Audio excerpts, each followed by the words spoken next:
Bonjour à tous. Je vais commencer par remercier les éditions Fides qui m'invitent. Buenos días a todos. Primero voy a empezar para agradecer a las ediciones Fides que me invitan. Le titre de cette petite conférence s'appelle Trump et Poutine contre le nouvel ordre mondial, point d'interrogation. El título de esta conferencia se llama Trump y Putin contra el nuevo orden mundial, punto de interrogación. Et je vous demande par avance d'être généreux par rapport aux problèmes de traduction qui ne manqueront pas de se poser. Él os pide, y yo también os pido, ser comprensivo con la traducción que se pueden poner entre la conférencia. Sachant que j'ai donné à mon traducteur un plan de la conférence, mais que j'ai tendance à improviser pas mal et à m'emporter parfois, ce qui est très difficile pour le traducteur, donc je m'en excuse par avance. Me ha dado un plan de la conferencia, pero que tiene tendencia a salirse de ella y de ir por todos los lados y se disculpa por eso de antemano. Bon, là on a fini l'échauffement, c'est bon? Venga, estamos listos. C'est bon? Ah oui, oui. Et là, ça marche là? Non? Ah bah oui, si c'est pas le bon. Celui-là? Bonne remarque. Donc, je vais commencer par une introduction, à savoir que depuis mai 68, ce qu'on appelle le nouvel ordre mondial n'a fait que marquer des points et accumuler les victoires face au monde ancien. Entonces voy a empezar con una introducción de lo que ha pasado en el 68, en el mayo del 68, que no ha parado de apuntar victorias. Et la balise avec nous, excuse-moi. Il n'a rien dit de 68. C'est j'ai l'impression. S'il vous plaît, laissez le traducteur traduire. L'apanage de la droite, c'est la discipline. Hein, voilà.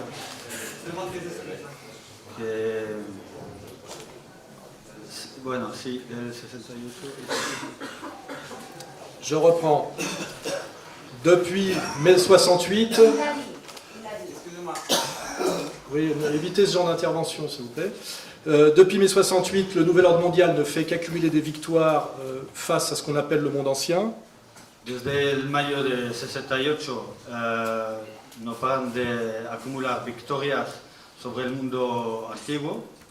D'abord, par le phénomène justement de mai 68 qui était une destruction des freins que pouvait imposer le monde traditionnel au marché par ce qu'on appelle le gauchisme. Hein. C'est trop long déjà là. En mai 68, cette attaque du monde ancien s'est faite par l'extrême gauche. En mayo 68 este ataque se ha hecho por la extrema izquierda. Et elle s'est prolongée après les attentats du World Trade Center. Y se ha prolongado después de los atentados de las Torres Gemelas. Par des forces qu'on pourrait qualifier en comparaison d'extrême droite. Por fuerzas que podríamos comparar con fuerzas de extrema derecha. C'est-à-dire qu'on est passé des libertaires d'extrême gauche aux néoconservateurs, néo-impérialistes.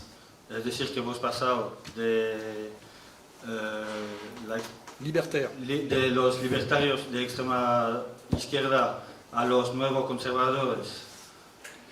Et le paradoxe, c'est que ces gens étaient les mêmes. Que c'était les juifs ashkénazes d'extrême gauche qui, dans un premier temps, ont attaqué le monde ancien par les idées libertaires. Es complicado. Bon, je vais le dire plus simplement. Les mêmes intellectuels juifs ashkénazes qui ont attaqué le monde ancien par l'extrême gauche sont ensuite devenus néoconservateurs et se sont mis à prolonger cette attaque par de l'impérialisme militaires, hein, notamment en guerre d'Irak, qui étaient en apparence le contraire. Compliqué. Traduire exactement, si. Oh, le traduit complètement, oui. On va le dire plus simplement. Les gauchistes de mai 68 sont les mêmes qui sont devenus les néoconservateurs des années 80. Que los de la extrema izquierda del 68 son los mismos de los neoconservadores de los años 80, Dans le but de prolonger la domination du nouvel ordre mondial. en el objetivo de prolongar la dominación del nuevo orden mundial. D'abord par l'idéologie, Primero por la ideología ensuite par la géopolitique. y después por la geopolítica. Ça, c'est le préambule un peu complexe. Hein. Y eso es el preámbulo un poco complejo. Maintenant, on va passer au phénomène Trump, Y ahora vamos a pasar al fenómeno Trump, qui part de cette situation objective que je viens de poser, cette double transformation du monde par l'idéologie gauchiste, puis par l'impérialisme néoconservateur. que empieza por... Si puede ser más corto. Comment? Si puede ser más corto. Oui, bah, c'est difficile parce qu'il faut... Sí. Bon, on va rester sur le constat de Trump. Le constat de Trump, on le fait. Hein. El estado general de Trump, vamos a decir. Trump a réalisé que l'Amérique avait été détruite Trump se ha dado cuenta que América ha sido destruida, affaiblie debilitada, à la fois par la finance de Wall Street a la vez por la financia de Wall Street et à la fois par l'idéologie d'Hollywood. y a la vez por la ideología de Hollywood. Il y a toujours les idées et l'économie qui s'articulent, Y siempre las ideas y la economía que se articula. à savoir le parasitisme financier Al saber el parasitismo financiero et la décadence des mœurs. y la decadencia de los... Mœurs. sí, las costumbres, sí. Pour être précis, c'est BlackRock d'un côté, Para ser preciso, es BlackRock de un lado, c'est-à-dire le marché réduit à des algorithmes, es decir, el mercado reducido a algoritmos, et de l'autre côté, pour prendre un exemple très présent, l'affaire Epstein, y por otro lado, para coger un fenómeno muy presente, lo que ha pasado con Epstein et Weinstein, y Weinstein, c'est-à-dire tout ce qui est à voir avec le viol, pédophilie, c'est-à-dire décadence des mœurs dans la version la plus grave et la plus ultime. es decir, la decadencia de las costumbres con violaciones en su estado más repulsivo. Cette destruction de l'Amérique profonde, on va dire de l'Amérique des films de John Ford, Esta destrucción de la América profundo en las películas de John Ford a été engagée dans les années 80 ha sido empezada en los años 80 par un acteur américain déguisé en cow-boy por un actor disfrazado en vaquero qui s'appelait Ronald Reagan. que se llamaba Ronald Reagan. Voilà. Et ça s'est prolongé par les Bush père et fils, Se ha prolongado por los padres y hijos Bush et ça a produit un transfert de l'économie réelle américaine à la Chine, y se ha producido una transferencia économie réelle, de economía real a la China pour les profits immédiats de la finance de Wall Street, para los beneficios inmediatos de Wall Street, qui a produit un chômage de masse de la classe moyenne et du prolétariat, que ha producido un paro masivo del proletariado et la classe y moyenne, la clase media, voilà, et une obsolescence des infrastructures. y una pérdida de las infraestructuras. Voilà. Ça, c'est le constat qu'a fait Trump quand il s'est présenté à la présidentielle. Vale, y eso es lo que se ha dado cuenta Trump cuando se ha presentado a las presidenciales. Et c'est d'ailleurs parce que c'était le contenu de ses discours politiques Y por eso era la continuidad de esos discursos políticos qu'il a été élu, malgré tous les mensonges des médias anti-Trump. que fue elegido a pesar de las mentiras de los medios en contra de Trump. Fort de ce constat, maintenant, on va parler de son programme. Entonces, ya visto este resultado, vamos a hablar de los resultados. Son programme s'appelait America First. Entonces, su programa se llamaba America First, América Primero, Et c'était le choix de la nation américaine contre l'empire américain. y era el deseo de la nación primera contra el imperio, ¿no? Oui. Comprendre qu'il y a la nation américaine et l'empire américain qui, à un moment donné, ne sont pas la même chose et ont des intérêts totalement divergents. Que la nación y el imperio no tienen cosas divergentes. Ça se traduisait par tenter de libérer les États-Unis de ce qu'on appelle l'État profond, Se traducía por liberar los Estados Unidos del Estado profundo, qui est l'alliance de la finance et du complexe militaro-industriel, que es la alianza de la finance, de la finanza y del complejo militar-industrial, servi par les médias, servido por los medios, ayudado por los medios et les politiciens corrompus. y los políticos corrompidos. Ce qui se traduit par essayer de sortir de ce que j'appelle moi l'empire, Lo que se traduce por intentar lo que él llama salir del imperio, c'est-à-dire de l'OTAN, salir de OTAN, la NATO, de la OTAN et des intérêts d'Israël. y de los intereses de Israel. Ce qui veut dire globalement d'essayer de sortir du pouvoir juif, Lo que quiere decir globalmente de salir del poder judío, à la fois néoconservateur en politique étrangère a la vez neoconservador en política extranjera et ce qu'on appelle chrétien sioniste en politique intérieure. y lo que llamamos cristiano sionista en política interior. C'est ce qu'on peut appeler, en résumé, sortir du nouvel ordre mondial. Es lo que se puede llamar salir del nuevo orden mundial. Et donc, jouer l'Amérique nation contre l'empire américain, qui, comme je l'ai dit, sont devenus des choses totalement contradictoires.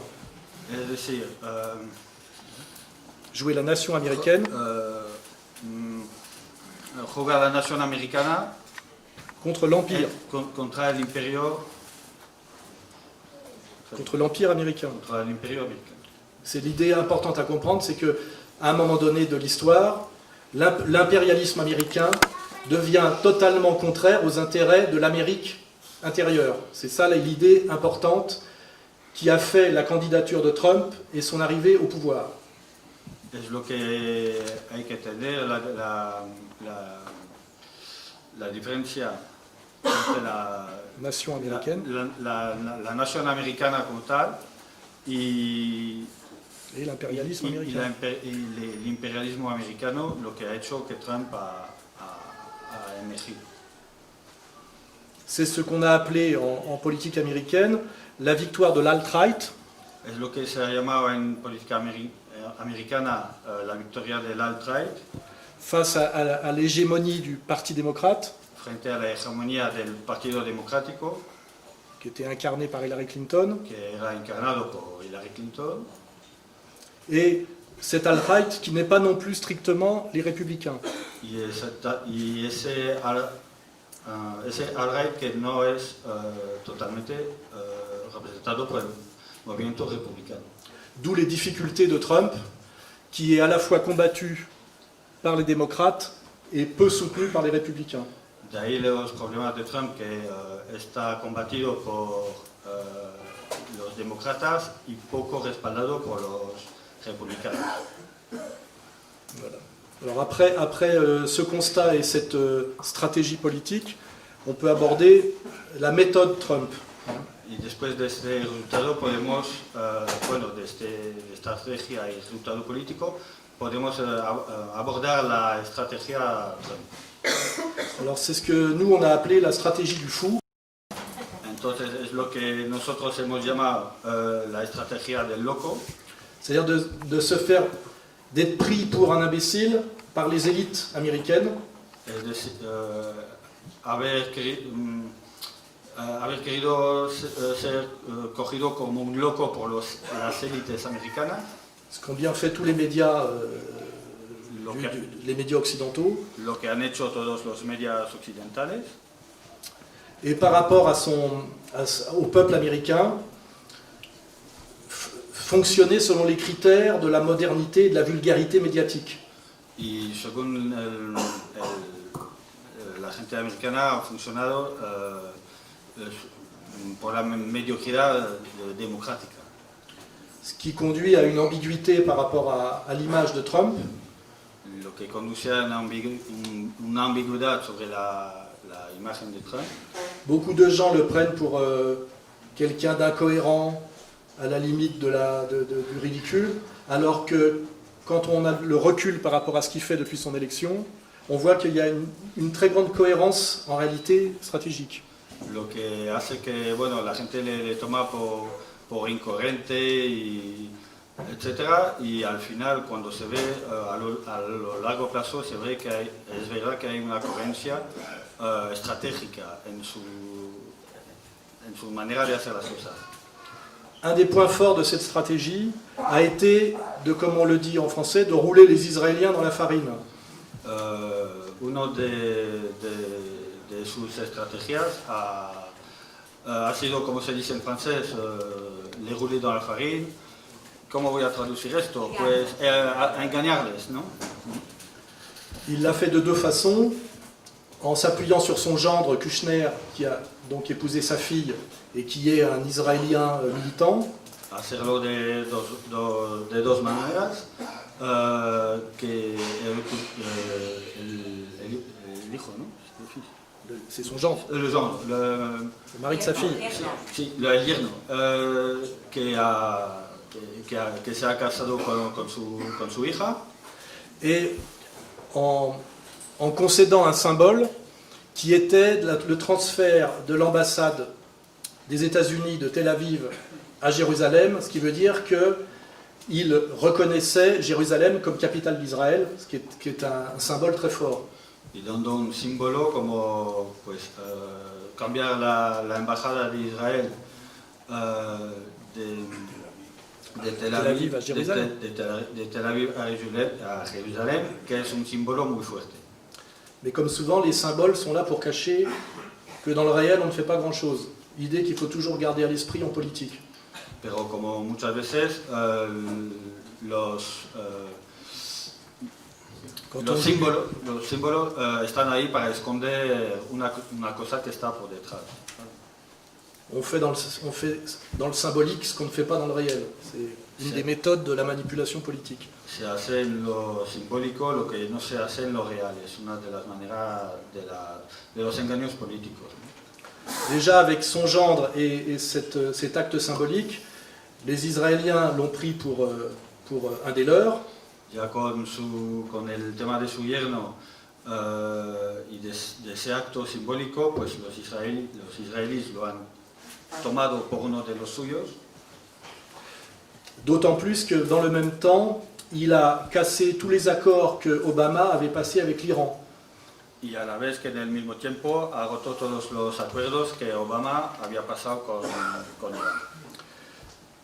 Et en réalité, ça a donné deux choses sur la longue durée, c'est-à-dire sur le sérieux. Y en realidad ha dado dos cosas en el tiempo y en lo serio. Il est en train de refaire tous les accords avec l'Iran, avec ses propres hommes d'affaires. Donc en fait, il a simplement dépossédé la gauche des contrats et des accords avec l'Iran. Está ocupado a cambiar todos los acuerdos con Irán y deposeer la izquierda de todos los acuerdos que se habían pasado con Irán. C'est-à-dire il a repris ses accords à son compte en réalité. Ha recogido los acuerdos a su cuenta, en realidad. Et en douce, il a passé des accords avec Poutine sur toute la gestion du Moyen-Orient. Y al lado pues ha pasado acuerdos con Putin sobre la gestión del Medio Oriente. C'est d'ailleurs à cause de ça et de rien d'autre que la gauche, souvent alliée d'ailleurs à la droite républicaine américaine, essaye de le destituer en permanence. Y de hecho es por estos acuerdos que la izquierda le intentan destituir en permanencia.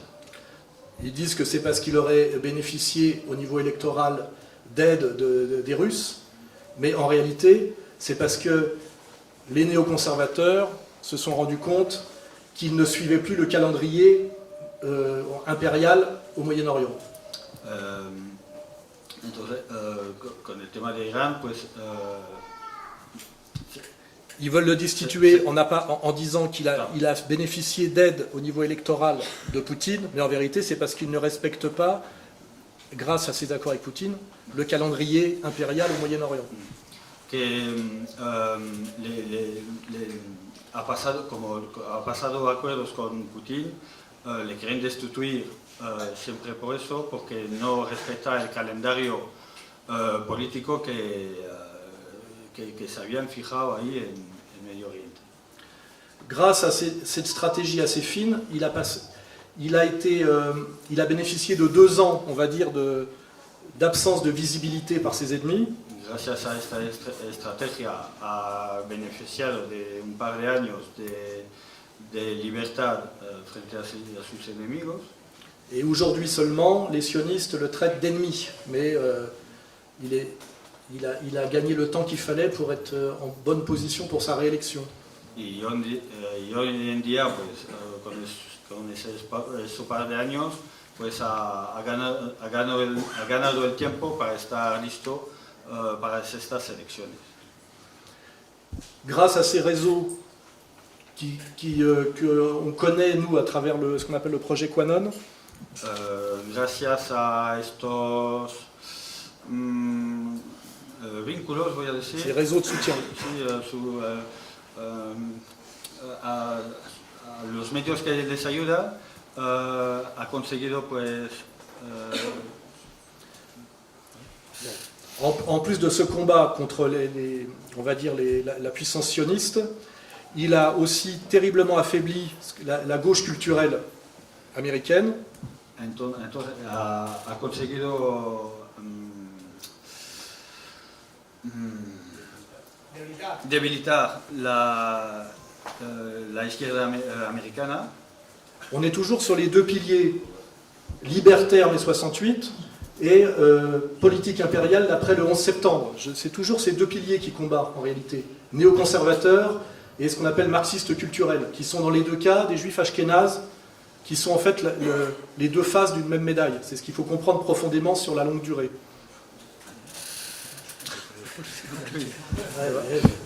Se va y... Bon. A ver, en même temps... Es para continuar sobre los 2 pilares de mayo 68 y de los libertarios. On est toujours sur le combat contre les néoconservateurs, c'est-à-dire les sionistes, et contre la gauche culturelle. Hein, c'est-à-dire toujours que le combat, le même combat que j'ai posé au départ, hein, les 2 piliers du nouvel ordre mondial. La gauche culturelle et la droite impérialiste, qui sont en fait, dans les 2 cas, les mêmes juifs ashkénazes, qui sont passés de l'extrême gauche à l'extrême droite entre 80 et 90. Entonces, estamos hablando pues todavía siempre de los conservadores y de esta izquierda, pero siempre de las mismas personas que son los judíos ashkenaz, que es la comparación que hace con el mayo 68 y los libertarios. Et pour affaiblir cette gauche, en même temps qu'il affaiblissait la droite, il y a eu l'affaire Weinstein qui est sortie, c'est-à-dire réduire Hollywood à de la prédation sexuelle, très important. Y para debilitar estas 2 corrientes, pues ha usado el caso de Weinstein Et l'affaire Epstein, y Epstein, qui touche à la pédocriminalité et au chantage israélien sur le personnel politique américain. C'est très important de voir que sans sans Trump et le projet QAnon, ces deux grandes figures ne seraient pas tombées. Y de ahí, pues eso, tocar a la pedocriminalidad y hablando del programa QAnon. Vous connaissez bien l'affaire Epstein en Espagne? Aquí no, ¿No? mucho. On ne parle pas de l'affaire Epstein en Espagne?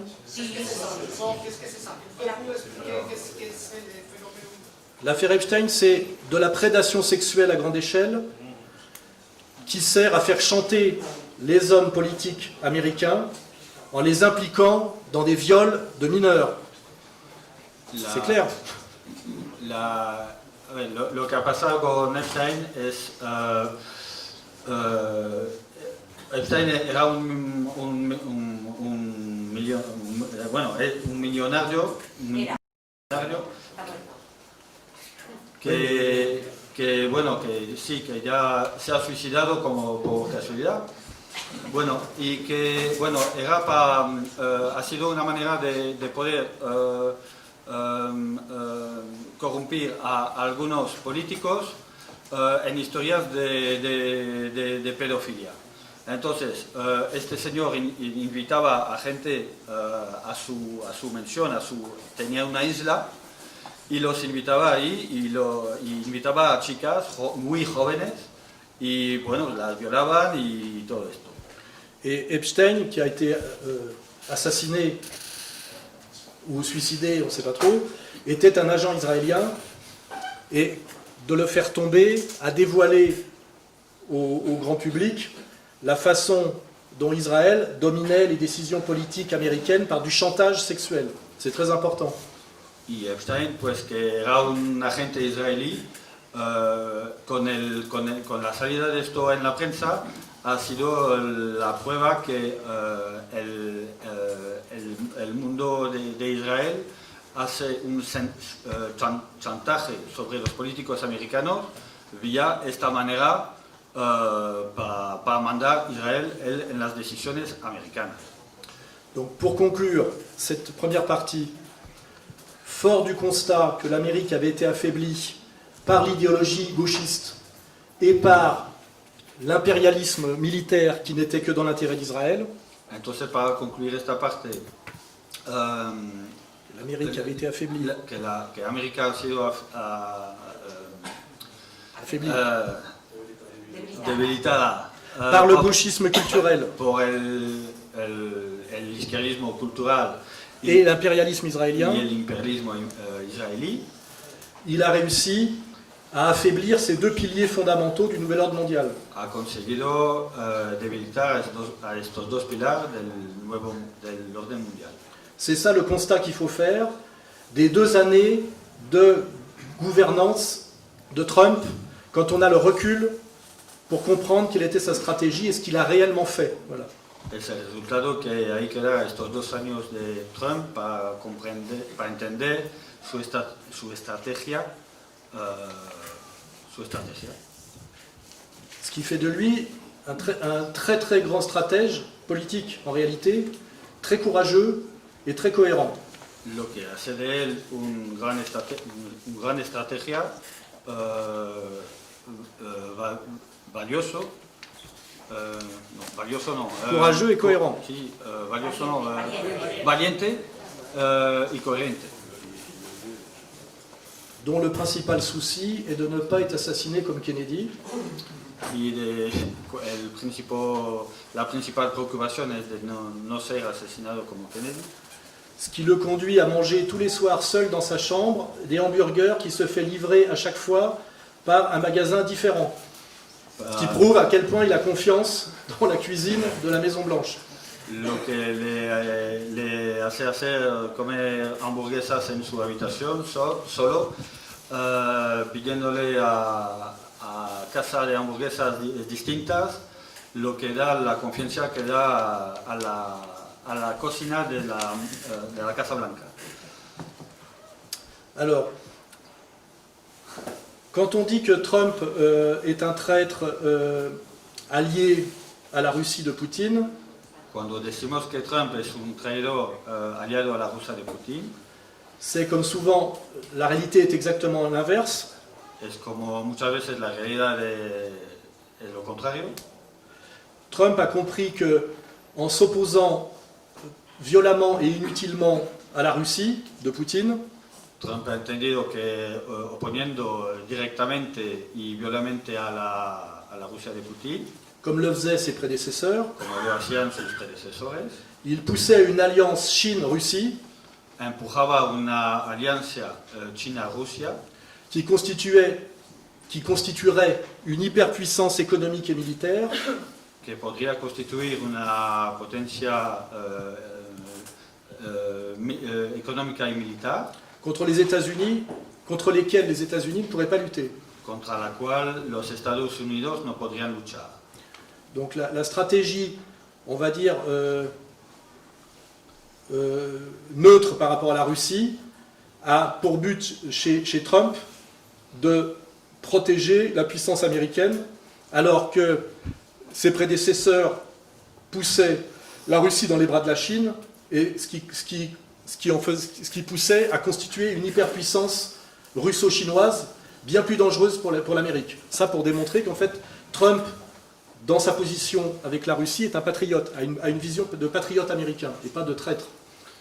Entonces, su estrategia de ser neutro ha sido lo contrario de hacer lo que hacían sus predecesores, de empujar China y Rusia, lo que demuestra que es más patriota, defiende más a los intereses de Estados Unidos. Dernier point, avant de passer à la personnalité de Poutine, puisque l'intérêt c'est de comparer les deux et de voir comment ils peuvent s'entendre, c'est sur sa personnalité. Último punto antes de pasar a Putin, lo que es el origen, vamos a decir, bueno, el sentido de este debate para entenderles, es hablar un poco de su personalidad. On fait toujours passer Trump pour un golden boy jouisseur des années 80. Hacemos siempre pasar Trump por un Golden boy. golden boy, ya, pero es que ¿se entiende? Sí, golden boy, Jouisseur. que le gusta la vida, La juega. la juega y todo eso, ¿sí? Et on oublie de rappeler que dès l'âge de 13 ans jusqu'à sa majorité, il a été élevé dans une des plus hautes écoles militaires de l'État de New York. Y nos olvidamos que de su más juventud hasta los 13 años fue educado en una escuela militar, Ce qui l'a profondément structuré pendant la période fondamentale de l'enfance et de l'adolescence. lo que le ha profundamente estructurado en su época de niñez y de niñez. Ça, c'est pour passer à Poutine. Hein. Eso es para pasar a Putin. Poutine, de même, est un militaire qui a été formé par les services KGB, FSB. Hein. De lo mismo, pues Putin es un militar que ha sido formado por la KGB y el MSD. Donc les deux ont eu quand même fondamentalement une formation militaire. Y los dos han tenido una educación fundamentalmente militar, Qui constitue déjà un point de convergence psychologique. lo que ya da un punto de convergencia psicológica. De même que Trump a assisté à l'affaiblissement de l'Amérique à partir des années Reagan, De lo mismo que Trump ha visto el debilitamiento de América con la época de Reagan, Poutine a assisté à l'effondrement de l'URSS Putin ha visto el derrumbamiento de la URSS par la période Gorbatchev por el periodo de Gorbachev et à la destruction de la Russie par l'Amérique y a la destrucción de Rusia por América, en trahison des promesses qui avaient été faites traicionando promesas que habían sido hechas sous la période Eltsine. bajo el periodo de Helsinki. C'est-à-dire que les deux ont hérité d'empires profondément affaiblis par des trahisons. Pues eso queda que los dos han heredado de dos imperios debilitados por traición. Comme Trump qui a été formé dans l'immobilier à New York, Como Trump, que ha sido formado en el inmobiliario en Nueva York, Poutine connaît parfaitement le rôle délétère joué par la puissance juive en Russie. Putin conoce perfectamente Rôle destructeur, el rol destructor de los judíos en Rusia. d'abord par le bolchevisme, Primero por los bolcheviques, qui a régné de 1920 à 1970 sur la Russie, que reinó de 1920 a 1970 en Rusia, puis par le rôle joué par les oligarques entre 1990 et 2000. y por el juego de los oligarcas de 1990 a 2000. Alors là, faire un rappel sur ce que c'est que les oligarques russes. Hacer un recuerdo lo que son los oligarcas rusos. Suite à l'effondrement de l'URSS, Después de, de seguida el derrumbamiento de la URSS, il y a eu une privatisation massive de l'économie russe, hubo una privatización masiva de la economía rusa, ce qui a permis à des étudiants juifs de 30 ans lo que permitió a estudiantes judíos de unos 30 años qui avaient monté des joint ventures avec la puissance juive financière américaine, que habían montado joint venture con judíos americanos. ça leur a permis de racheter massivement l'économie russe en quelques années. Lo que les permitió comprar masivamente la economía rusa en unos pocos años. Et là, toujours la même remarque, après le pouvoir juif sur l'URSS entre 1920 et 1970, Y ahí siempre el mismo resultado de lo que pasó entre 1920 y 1970 par la gauche marxiste, por la izquierda marxista. on a, après une parenthèse, qui est la parenthèse qu'on appelle celle des réfugiés, entre 70 et 90, une reprise du pouvoir par les juifs, mais cette fois par la droite libérale. Después de una paréntesis de lo que llamamos La prise du pouvoir par la droite libérale juive à travers les joint ventures montées avec la puissance économique juive américaine en Russie. C'est-à-dire que le pouvoir en Russie est resté juif en passant d'abord par la gauche marxiste, puis par la droite libérale. Es decir, que la izquierda marxista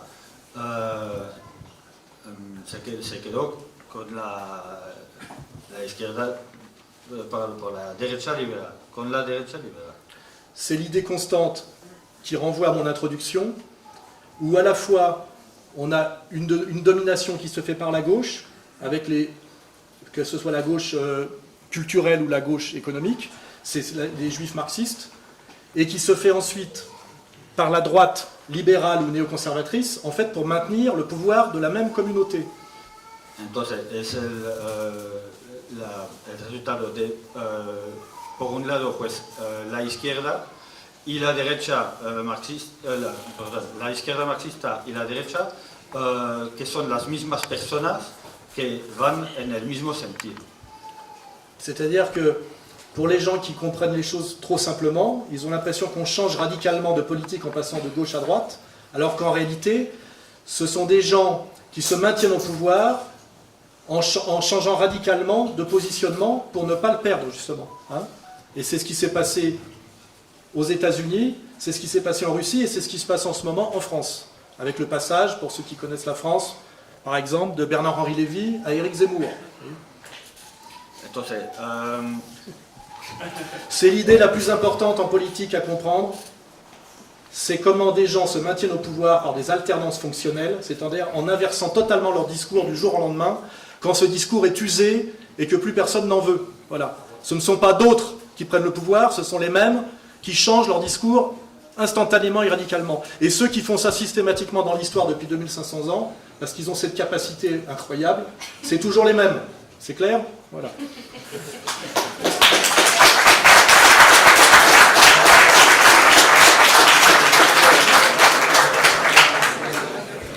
Lo habéis entendido perfectamente, ¿no?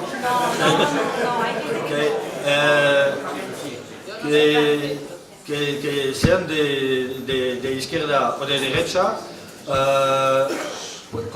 pueden cambiar las ideas y de manera a veces muy opuesta, pero el resultado es que son siempre los mismos que mandan desde hace 2500 años y son siempre los mismos. Y la gente que tiene poca reflexión cultural piensa que están cambiando las cosas cuando son siempre los mismos que están mandando.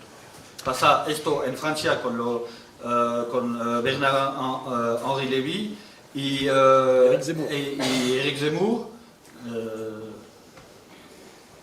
Bon, on a compris cette idée. C'est ce même constat qu'ont fait à la fois Trump et Poutine sur leurs deux pays respectifs. Es el mismo resultado que Trump y Putin han hecho sobre sus respectivos países. Et fort de ce constat, le programme de Poutine a été aussi de restaurer le prestige et la grandeur de la Russie. Y de este resultado, Putin ha dado como resultado restablecer el prestigio de Rusia Par un capitalisme oligarchique russe, por un capitalismo oligárquico ruso, c'est-à-dire un capitalisme hors marché ouvert, ce qui est très important, es decir, un capitalismo fuera del mercado abierto, ouais, afin d'échapper aussi au nouvel ordre mondial, para escapar del nuevo orden mundial, par la multipolarité, qui est la proposition politique, de politique étrangère de Poutine depuis des années, por la multipolaridad, que es la política extranjera de Putin desde hace años, et au niveau idéologique par ce qu'on appelle l'eurasisme, y a nivel ideológico por lo que llamamos el eurasismo, qui est l'alternative à ce qu'on appelle l'occidentalisme russe qui remonte à Pierre le Grand. Hein. que es la alternativa a lo que llamamos el occidentalismo ruso, que viene de la época de Pedro el Grande. La différence fondamentale existant entre la Russie et les États-Unis après ces constats de similarité, c'est que la Russie aujourd'hui est un pays sans dette.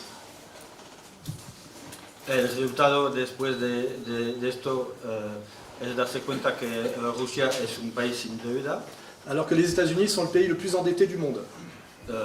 y a la vez los Estados Unidos es el país más endeudado del mundo.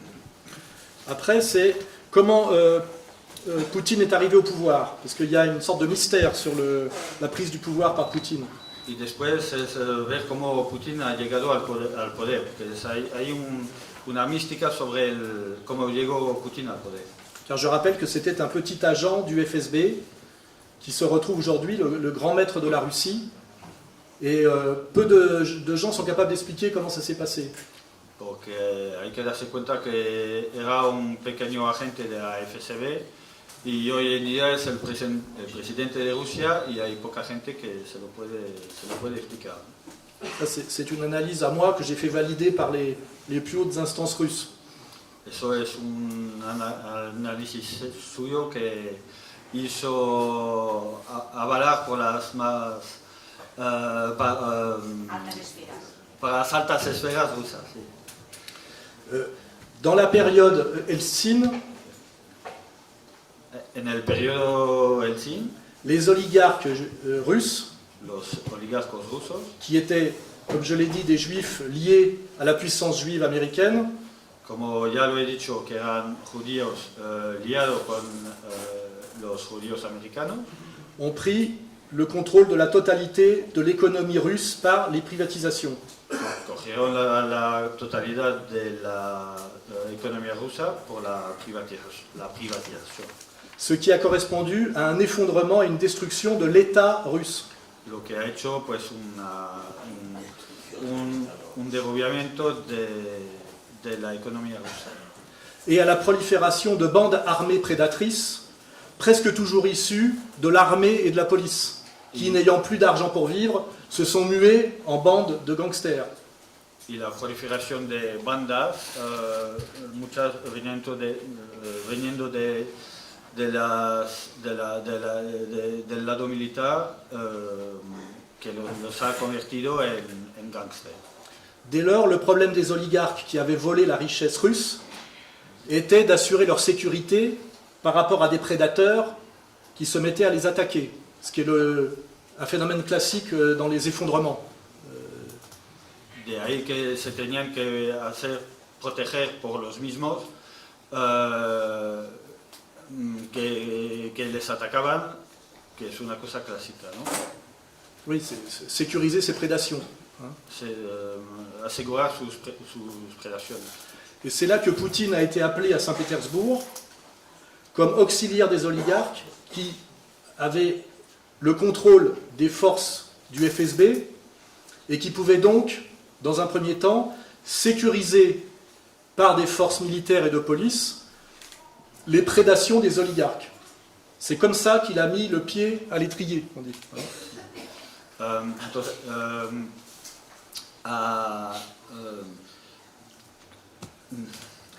Poutine a été choisi par les prédateurs juifs de l'oligarchie pour les protéger au départ. Putin fue escogido por los predadores judíos para protegerlos À Saint-Pétersbourg, dans un premier temps. en San Petersburgo en un primer tiempo.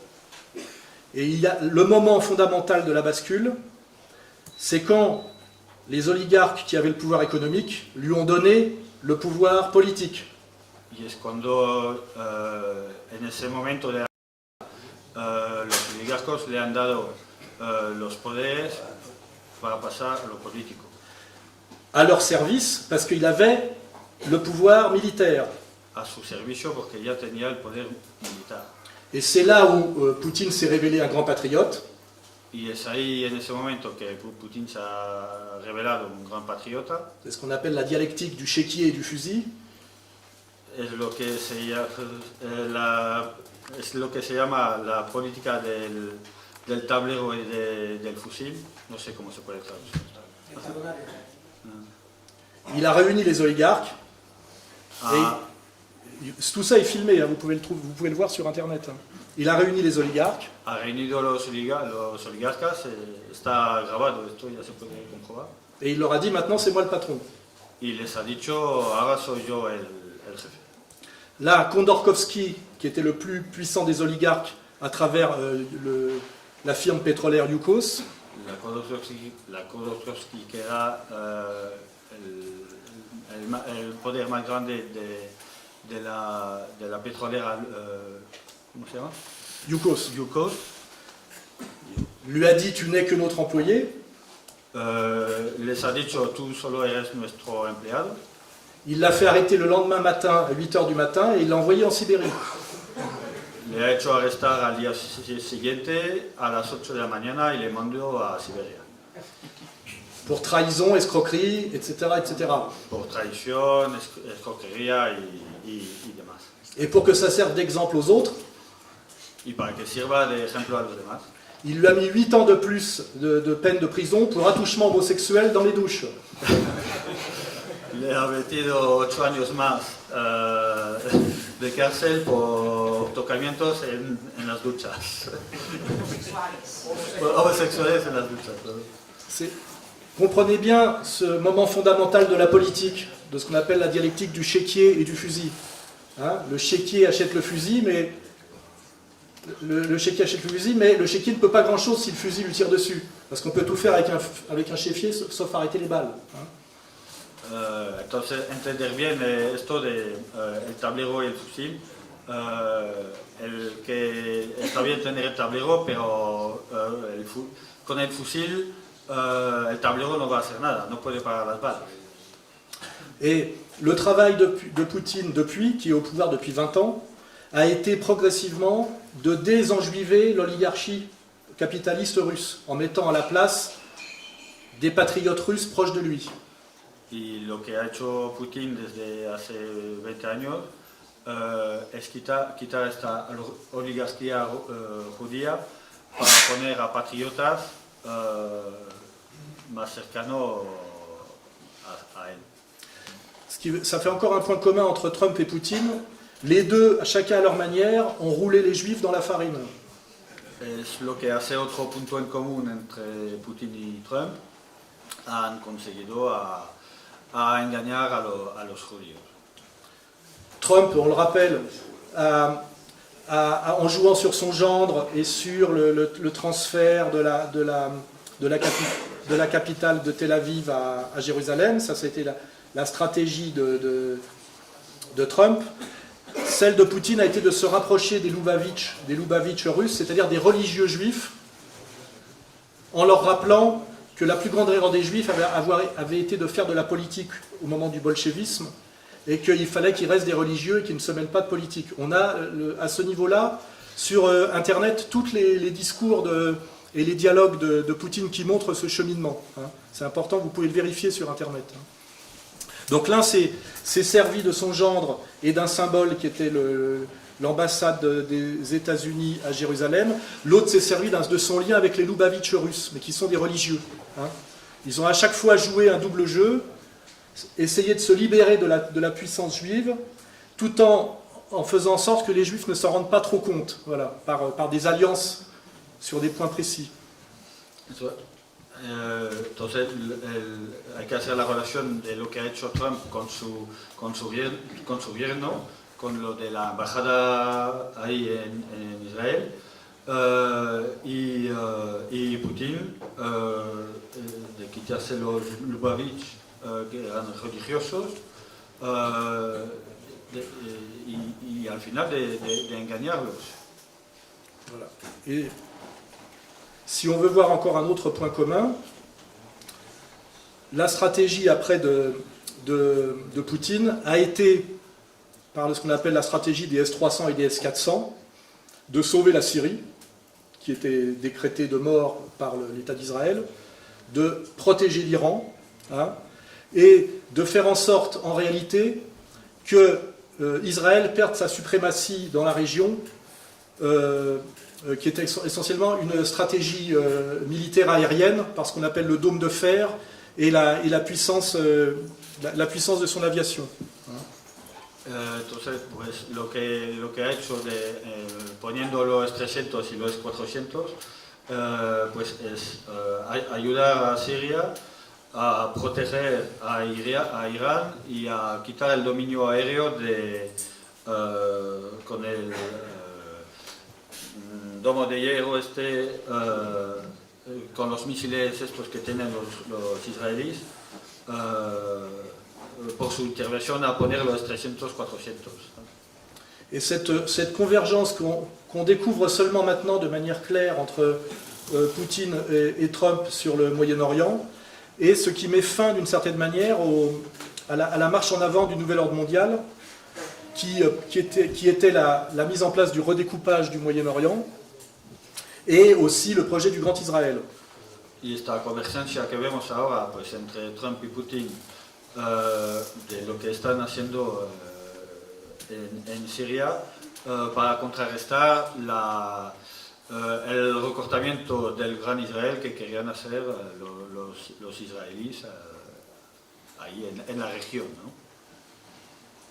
Voilà, c'est à peu près la conclusion de cette courte présentation. J'insiste, qui est aussi une spéculation. C'est ma vision des choses, mon analyse. Je ne peux pas prouver qu'elle est à 100% juste, mais il semblerait qu'avec le recul qu'on a maintenant, c'est en réalité ce qui s'est passé au niveau de la politique mondiale, et qu'on assiste bien à un accord discret de Poutine et Trump pour mettre un terme à la marche en avant du nouvel ordre mondial, tel que je l'ai décrit. Entonces, bueno, eso es su propio análisis, bueno, que le da más o menos razón en el tiempo para demostrar que Trump y Putin están contrarrestando las maniobras del nuevo orden mundial en sus planes.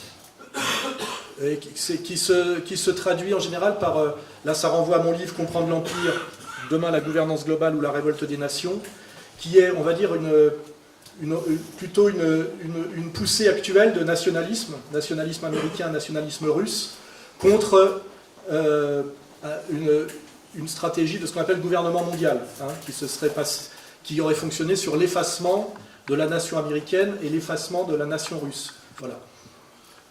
Entonces es una cosa que recoge en sus libros,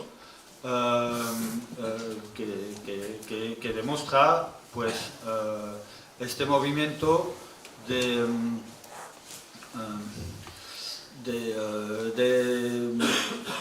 ¿cómo decirlo?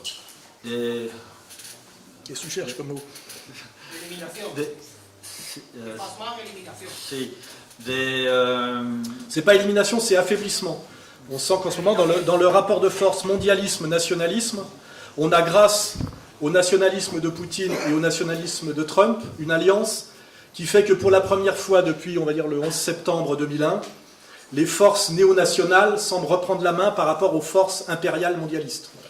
que entre los nacionalismos rusos y americanos, pues entre los dos, pues vuelven a estar juntándose, están ayudando al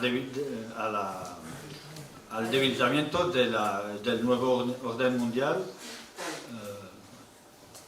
Alors ça a des conséquences sur la France et l'Espagne, si je veux finir pour que ça nous intéresse nous. Tiene consecuencias sobre Francia y España, para quedarnos por aquí. C'est que les impérialistes mondialistes dont le noyau dur est juif sont inquiets et qui sont en train de sanctuariser la France. Es que los imperialismos judíos están sacralizando Francia. Pour que ce soit une base de repli sûre pour eux. D'où tout ce que je prends dans la gueule en France en ce moment politiquement et la situation française très étrange si on ne la lit pas avec cet éclairage. Para que Francia se quede como una base donde refugiarse, por eso todo lo que le está pasando en Francia. Et pour l'Espagne, comprendre peut-être pourquoi des Israéliens aujourd'hui demandent de récupérer la nationalité espagnole en prétendant que Isabelle la catholique est possédée en 1492. Y eso, pues, lo que pasa aquí en España, pues judíos que están pidiendo la nacionalidad española bajo pretexto que Isabel la católica se las quitó en 1492. Tout ça est un signe d'inquiétude des impérialistes, qui sont très marqués communautairement, qui pensaient passer de ce qu'on appelle la Pax Americana à la Pax Judaica, c'est-à-dire, c'était le but du nouvel ordre mondial, c'est que la capitale mondiale soit à Jérusalem, hein, c'est bien annoncé, avec la reconstruction du troisième temple. Et il semble que ce projet subisse des coups assez violents en ce moment, pour que même les élites judéo-israéliennes mondiales sentent la nécessité aujourd'hui de récupérer des passeports espagnols, peut-être pousser à la sécession de la Catalogne, je pense qu'il y a des liens aussi, sanctuariser la France, s'implanter en Patagonie, acheter des espaces en Nouvelle-Zélande et en Australie. Pour ceux qui s'intéressent à ces sujets, vous verrez que ces gens-là ont toujours un coup d'avance et je crois qu'ils partagent un peu ma vision inquiète de leur avenir. Entonces, bueno, esta gente está preocupada, por eso les empuja a pedir pasaportes que ya no tienen ni ocuparse de Patagonia y demás cosas que están preocupados. No, su proyecto de Israel ven que está recibiendo golpes y se están preocupando. Et j'espère qu'ils ont raison. Y espero que tengan razón. Merci. Gracias.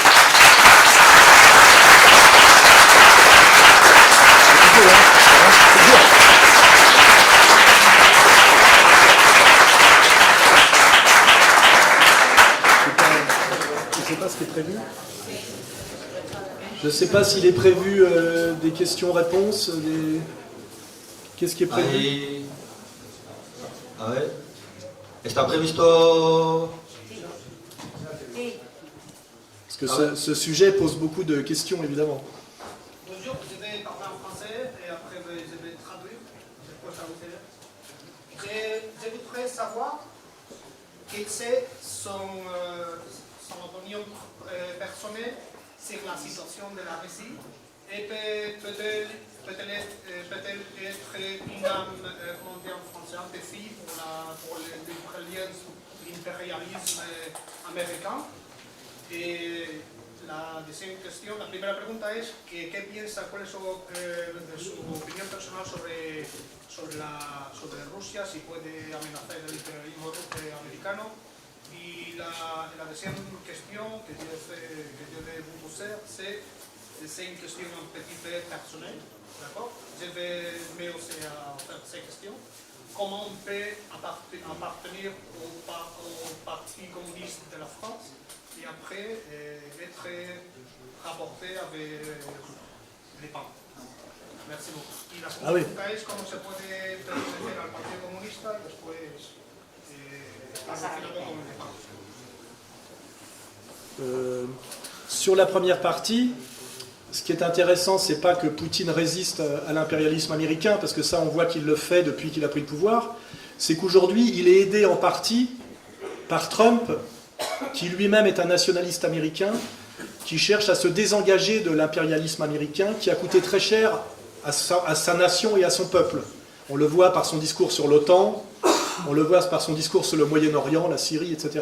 Donc ce qu'il faut comprendre aujourd'hui, c'est qu'on a Poutine qui lutte contre l'impérialisme américain, qui a failli détruire son pays sous Eltsine, mais on a un Trump qui l'aide à lutter contre l'impérialisme américain, parce que, comme je vous l'ai dit, l'impérialisme américain, ce n'est pas l'Amérique. Hein.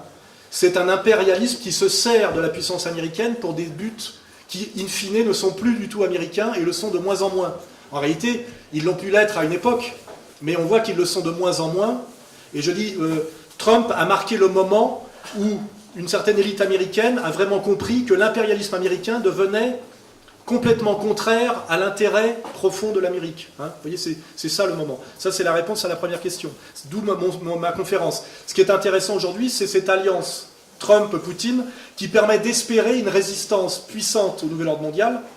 Parce que là, on a effectivement deux piliers très importants qui permettent de mener une contre-attaque. Sinon, ce n'est pas la France, l'Espagne, ou même la Russie toute seule qui pouvait y arriver.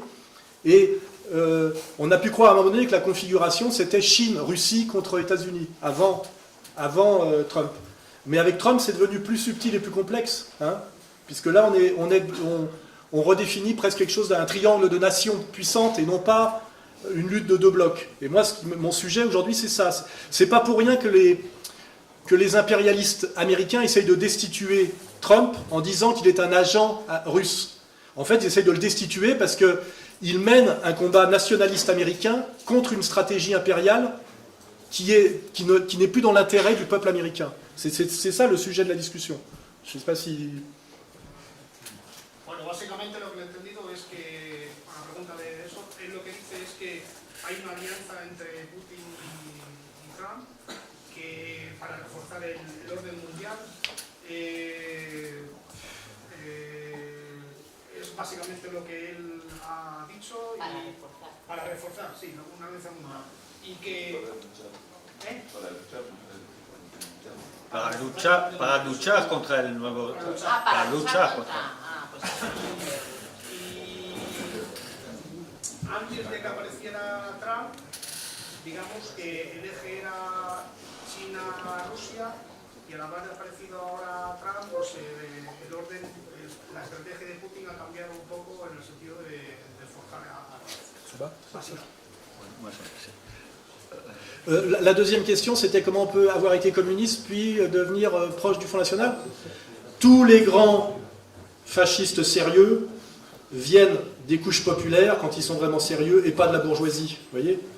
Si vous analysez bien, votre question est naïve. Hein ? Moi, j'ai été socialiste et j'ai compris qu'à un moment donné, pour être réellement social, il fallait être national. Et j'ai toujours dit aux nationalistes que sans dimension sociale, c'était du faux nationalisme, parce que la bourgeoisie est intrinsèquement comprador, comme on le dit, le poisson pourrit toujours par la tête.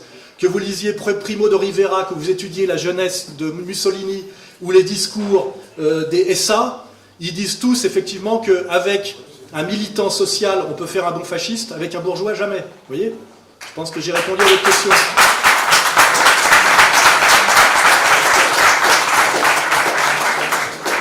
Básicamente que es algo normal que una persona que ha pasado por el socialismo termine pensando de otra manera o evolucionando.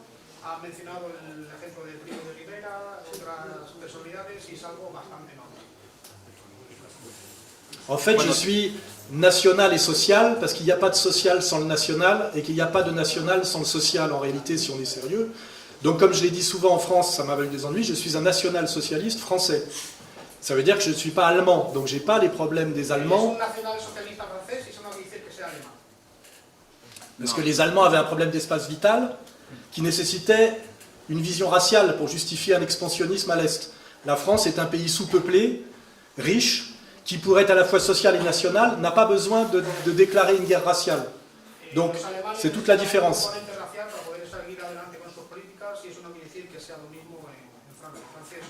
A ver, lo que dice que por eso, a ver, que no hay lucha social sin ser nacionalista y no hay nacionalismo sin ser socialista. Por eso se reivindica nacional socialista pero francés, porque no tiene el problema del nacionalsocialismo alemán, que ellos tenían la búsqueda de una expansión por falta de territorio, lo que es el contrario de lo que pasa en Francia, que ellos les sobra territorio. Eso es lo que quiere expresar. Mais l'ennemi, quand vous dites que vous êtes national et social, disent toujours que vous êtes nazi, et c'est appelle la réduction ad Hitlerum, et vous renvoie à chaque fois à ce qu'on appelle les heures les plus sombres.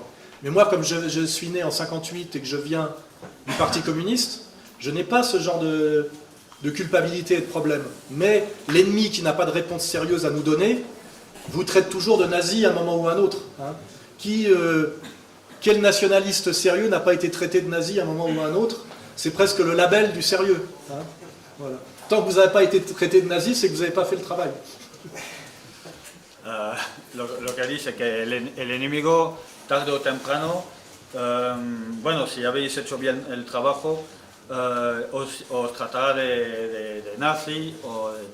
Y él, como viniendo del Partido Comunista, no tiene este problema de culpabilización mental de escuchar este tipo de cosas. Lo que él dice, hasta que no habéis sido tratado de nazi por alguien, pues es que no habéis hecho bien las cosas.